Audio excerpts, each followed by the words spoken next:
Ladies and gentlemen, welcome back to Driven Wyld. Today we are talking about same thing happened to me. DoorDasher delivered through snowstorm to complete referral bonus offers. She never got the money. So DoorDash has actually been known to scam a lot of drivers and customers out of referral bonuses. Some for good reason because they're actually committing fraud, and some they just claim it's fraud or claim that you didn't do it just so that way they don't pay you. And that can lead to a lot of lost money. I actually lost $2,000 because they refused to register my referral bonus with my friend and they refused to pay me for it. So with that said, I want to go over everything that is being said in this article, how it actually is for Doordash UberEats and Grubhub drivers and customers on the platform, and everything in between. So with that said, let's get started. DoorDash holds a net worth of $43 billion and has become one of the leading food delivery services in the industry. So why are the workers claiming their bonuses are being withheld? This is why one of my pro tips is to never chase promo pay, regardless of whether it's a referral bonus, delivery streaks as of late, peak pay, anything of that nature. You are better off just sticking with the actual orders than trying to fall for any of DoorDash's scams. I mean, marketing ploys. 4 days ago, TikTok Sydney at Sydney Jewel opened a can of worms on DoorDash, calling the corporation out for its apparent inability to uphold promises. After allegedly not receiving her promised $400 referral payment from the corporation, Sydney gained over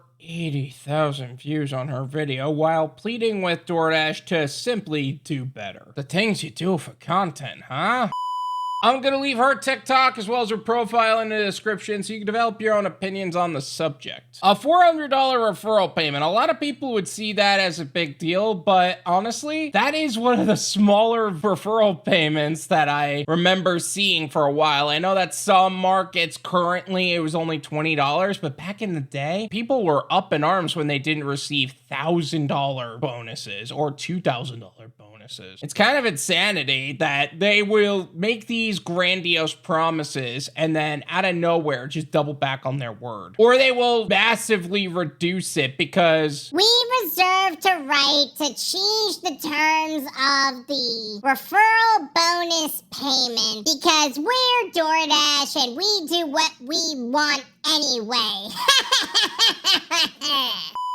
So I have a really big bone to pick with DoorDash right now. So my boyfriend DoorDashes sometimes at night just to make like some extra money. And me and him saw that they were doing a thing where you could do a referral fee, a bonus. So he would refer me. I would have to do, I think it was like 130 deliveries or something within 60 days. And we would both receive $400. If you want to know more about that particular referral bonus and all of the traps that come with it, I actually made a video talking all about it. I will leave that video in the description. Feel free to check that out. Yeah, so the way it would work is that they would give you a designated time frame to do a certain number of deliveries. Usually it's 200 by 60 days or something like that. And you would see it on the referral page, 0/200 or 0/130 in this case, and the number of days in which you would actually need to complete it in. A lot of the times they either don't complete it or they don't even start, which is just hilarious to me. Why would you even sign up if you're not going to do it? Little did she know that Knoxville, Tennessee would quickly begin to battle a major snowstorm, almost shutting her city down entirely. Determined to help the couple, Sydney's father decided to drive the hopeful youngsters through the surrounding neighborhoods, dropping off orders as they went. Yeah, that whole cold front that happened last month was insane. Imagine putting in all that work to only not receive the money either. That's gonna leave a really bad taste in the mouth of a lot of new drivers, although they will get a lot of realistic hit from how these gig companies tend to operate. But then again, what company doesn't act in shady ways? Sydney even showed footage of her boyfriend running down a snow-ridden icy hill to get a delivery out in time. After spending the totality of the storm completing orders, they had finally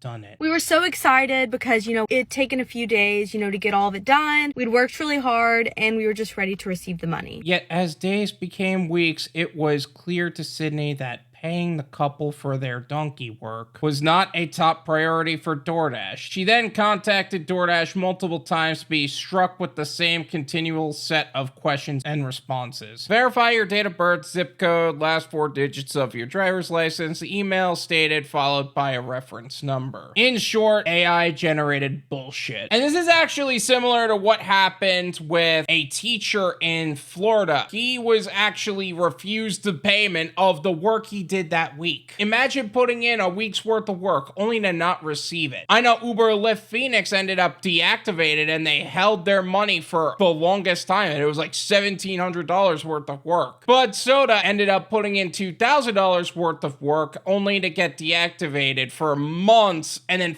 fighting for reactivation and fighting to get that $2,000. DoorDash is the epitome of every shady action a company can take. When finally met with a real response, DoorDash intel was of little help. And they're like, yeah, everything checks out. We don't know where the money is. You expect Dasher support to do their job and support Dashers. That is so funny. DoorDash doing their job.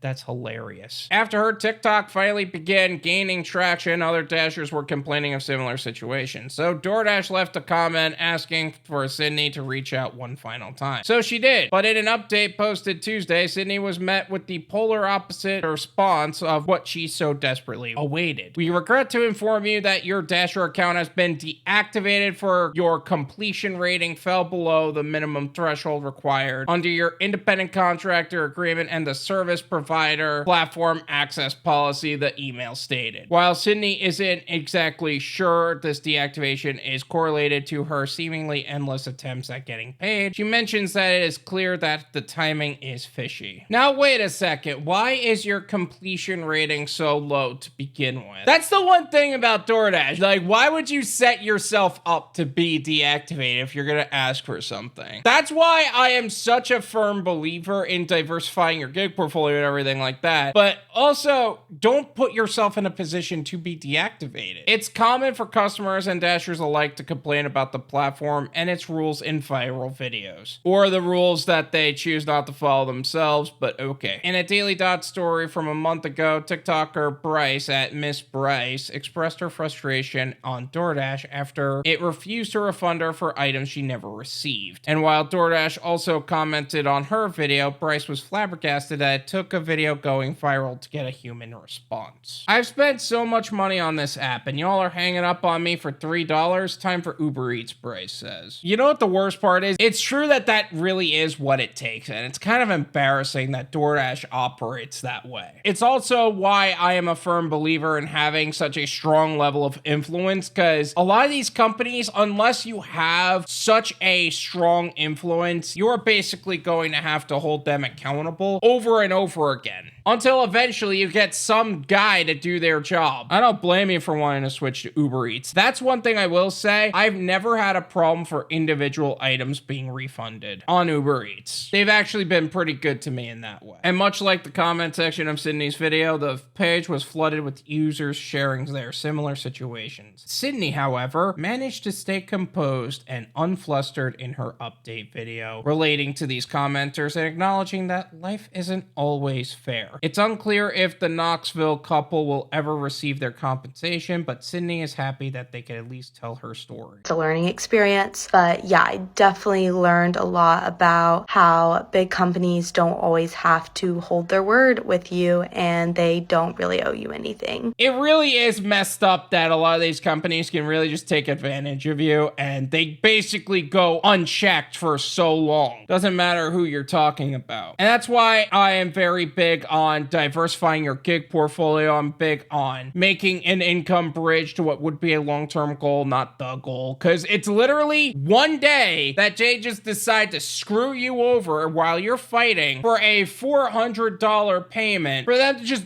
totally say, you know what, we don't like you, deactivate it for no reason at all. Because that's what scumbags do. And you can't expect the wrong people to do the right thing. This is my opinion. It's worth what you pay for it. None of you pay me.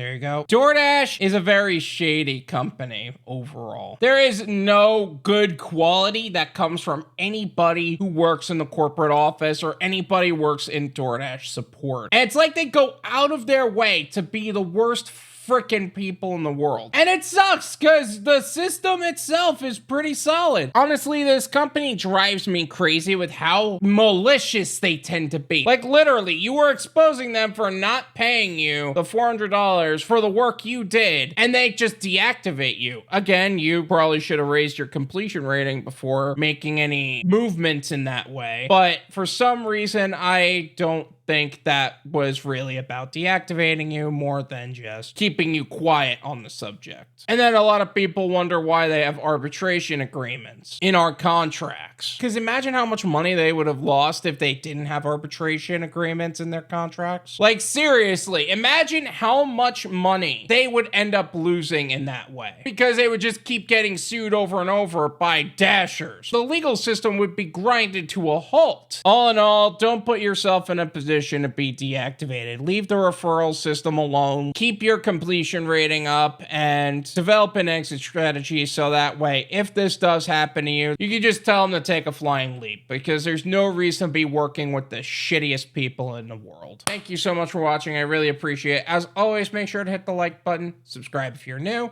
and I'll see you guys next time. Peace.